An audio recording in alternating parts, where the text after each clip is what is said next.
Okay, Daniel, thank you for joining us here today. As you know, this is Cup of Joe, but today it's Tea with Troy. Why don't you just tell us a little bit about yourself, how long you've been with the city? Okay, I've been with the city for a year and a half in the emergency management department. Prior to that, I was with the City of Waxahachie in emergency management, and prior to that, I was in the Army. So were you with us as we expanded the emergency control center over there, and now that's just on the backside of it? Just on the backside of that? Okay. So does that help y'all do your jobs? It's nice to have an emergency operations center that's in a steady state. We kind of refer to it as a mission-ready emergency management center. So if we have something that leans more towards man-made natural disasters or man-made disasters, something like an active shooter or that race events that were happening, right. It's instantly stood up. So all it takes is one of us to be there. So you've been with us about a year and a half in emergency management. What is your day-to-day kind of operation with that? Because I think, the citizens probably think, oh, there's a tornado, so emergency management comes on board. But that's more than that, right? Why don't you tell us a little bit about that? Yes, sir. So our job is to prepare for, respond to, recover from, and mitigate against disasters in all forms, be they man-made or natural. A lot of it comes down into planning, and it's having a long view of what that looks like. So having a relationships built before a disaster happens, and we do that. We talked about community partners. We do it with city employees. Almost every department is going to be touched in our emergency operations plan, and that's due every 5 years. Most recently, Greg and I have been working on a community continuity of operations plan, and so that is each individual department kind of capturing what their mission essential functions are, and any must-have things in order to do your job, and then what are the redundant ways that we can do those things. Okay. So that's the most recent thing that we've been doing. So any plans for like a tabletop exercise or anything like that?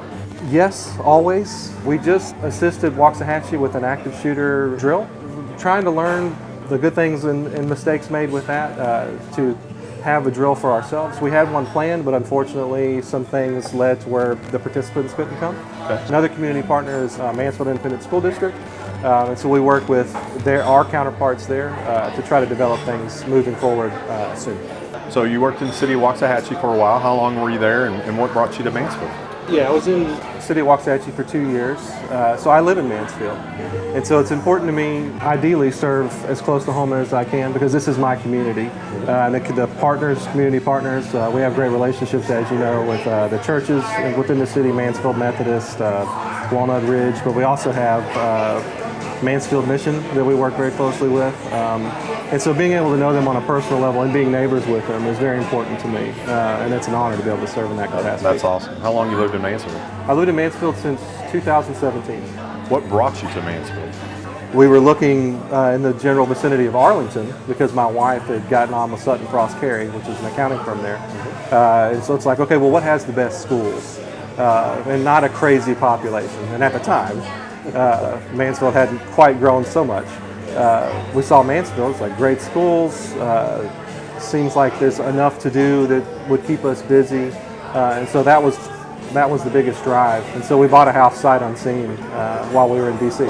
Oh wow. Yeah. Wow. That worked out well, sight unseen? There were some issues. We've built a house since then in South Point, okay. So we live there now. Why don't you tell us a little bit about yourself? Are you married, have kids?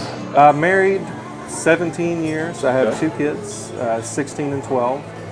So like I said, I was in the Army. I did 6 years. So I did 3 years with 1st Infantry, 28th Regiment, which was combat battalion. And then I did 3 years at Walter Reed National Military Medical Center, and I worked in physical therapy there. Okay.